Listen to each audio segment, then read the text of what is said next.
Greetings and welcome to this edition of Positronic. I'm Barry P. Cook, and I'm here to talk about the latest episode of Supergirl, entitled Lost Souls. So, of course, this episode picked up right where last week's episode left off, with Kara trapped in the Phantom Zone and Team Supergirl trying to get her out. And of course, this means we were treated to more scenes of Alex in her, hero costume with which isn't bad, but the face with the eyeshadow and the hair, which I haven't liked. And now I'm watching the show and I'm thinking, is it good or bad that I'm getting used to Alex's appearance in that getup and that it's growing on me? I can decide if that's good or bad. I don't know. Anyway, Dreamer was back for this episode, which is great. I love the Dreamer character. Why they sideline her and then bring her back and then sideline her and bring her back, I don't know, but she was back for this episode, and I thought that was great. Lena was involved in this episode quite heavily, which I thought was great, and it had nothing to do with Lex, which was absolutely excellent, and I thought she was really cute on her first day in the tower, her first day on Team Supergirl officially. She just has a spirit that I really appreciate when she's happy, so that was pretty cool. I actually like that character a lot. So moving on into the story of the episode, Team Supergirl now is not only trying to get Supergirl back, but they're trying to also stop the Phantom invasion of the world, capital city first apparently, and the world, because they're converting people into Phantoms and they're trying to stop them. And speaking of Lena, she has come up with a new tool for doing this. And she sort of demonstrates it, and she says, yeah, it's got like a thing, and it would emit like a laser, and it would trap the Phantoms in this vacuum sealed little compartment. And I'm like, what? That's Ghostbusters. That's a Ghostbusters trap. And of course, Brainy comes right out and says, oh, just like in Ghostbusters, which I was glad for, because otherwise it would have been like a total ripoff without any acknowledgement of it. But they acknowledged it, and that makes it funny. But over in the Phantom Zone, Kara is still trying to get out. She and her dad and Mixie have decided to go to, I guess last episode, decided to go to the Anchor, which I guess is a spot in the Phantom Zone where people sent to the Phantom Zone would first arrive, and it allowed guards from the prison on Krypton to go back and forth to the Phantom Zone. And there's a portal there that allows this to occur. So they make their way to this place, they find this place, they get there, and lo and behold, the portal is broken. But they reason that there's got to be a second portal somewhere in the building, because Supergirl's mother, Kara's mother, would never have abandoned her guard. She would always have made sure there was a backup. So they go in search of this second portal, and they split up.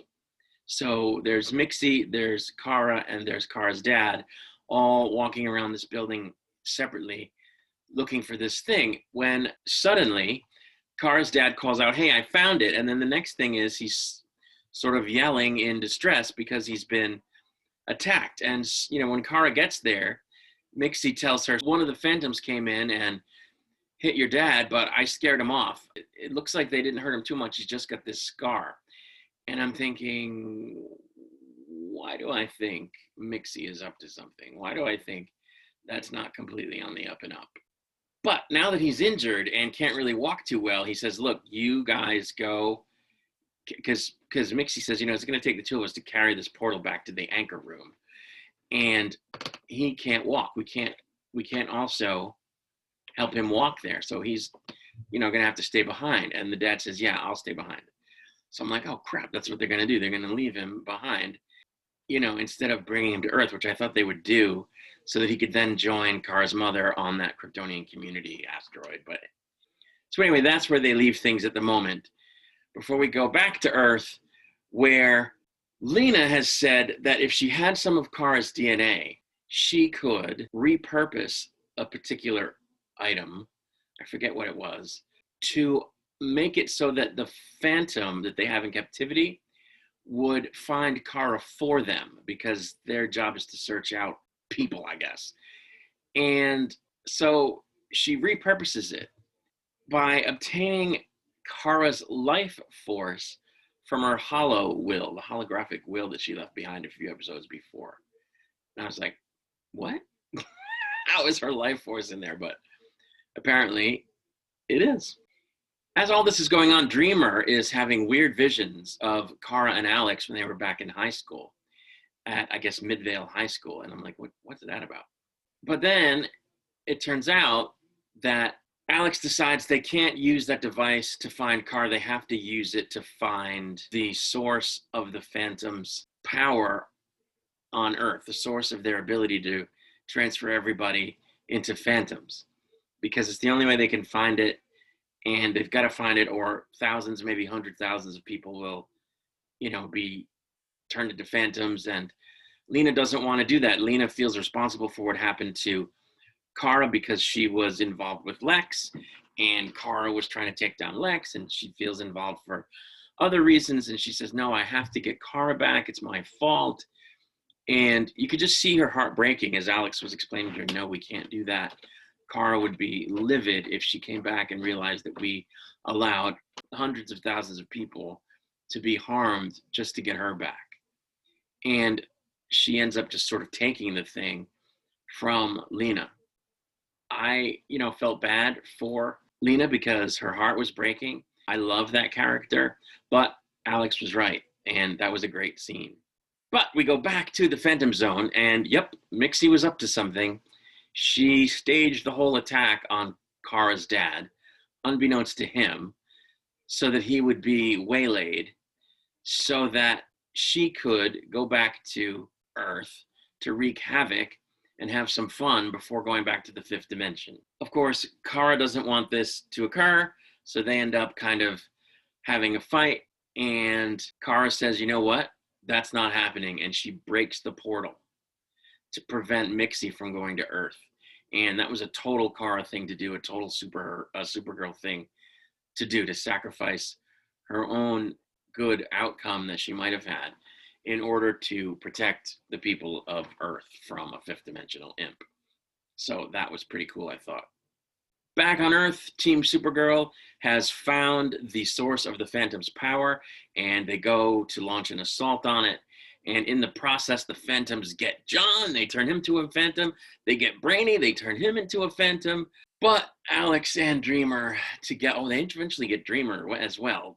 But Dreamer gets Alex over to the egg by casting like some dream energy as a tunnel that protects her from the Phantoms so she can get to this egg thing that's causing all that Phantom havoc, and manages to hold it open even though she's being turned into a Phantom when she comes under attack by the Phantoms. And Alex, of course, manages to break it, and everybody gets their souls back, thank goodness, and the situation is resolved.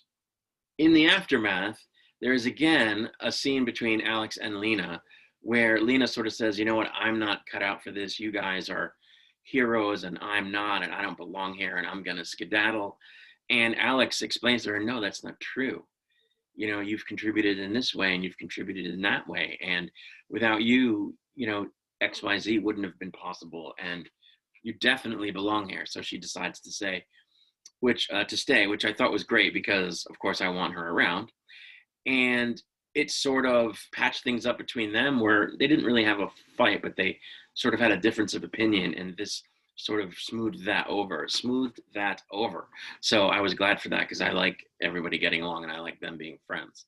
But before the episode ends, Dreamer reasons that she's getting these visions of Kara and Alex back at Midvale High in the past because that's where they're going to go to get yet more Supergirl essence or something so that they can yet again try to rescue Kara from the Phantom Zone. So they have to go back in time. And that's where they left the episode. And I'm a little dubious of this because, time travel episodes are tricky. It didn't work out on The Flash, so they don't do it anymore on The Flash. They have a whole show on the CW about going backwards and forwards in time. So I don't know that I really think they should do this, especially because why?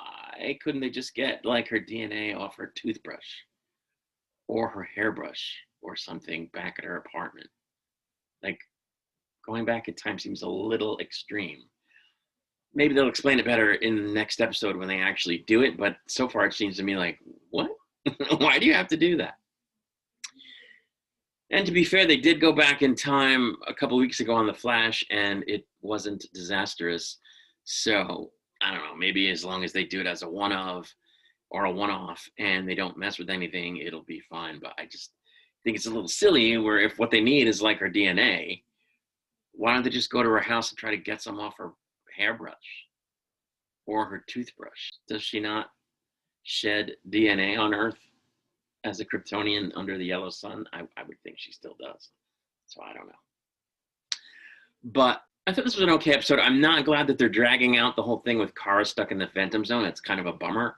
But we had Dreamer back, and Magan was also in it, which isn't always the case. I like Magan as well. They had the good dynamic between Alex and Lena. Lena got some good moments, and Supergirl got to play the hero, even though she doesn't have her powers, and even though she's trapped in the Phantom Zone. I'm anxious to see what happens with her dad. I hope that he's able to come out of the Phantom Zone and reunite with the mom. That would be awesome. It would set everything right in terms of Kara not having lost her family, where she originally thought she did for all these years. And that would be cool, especially since the series is wrapping up at the end of this season. But we're going to have to see where they go next week. Now, before I go, there was no episode of The Flash this week. They skipped The Flash this week for some reason. So we're going to have to wait until the coming episode now for the trial of the former killer Frost. But I did want to note that the Flash movie has very plainly and succinctly announced that it is in fact in production, with the release of a very short video clip of the Flash logo for the film. And I want to run that for you really quick.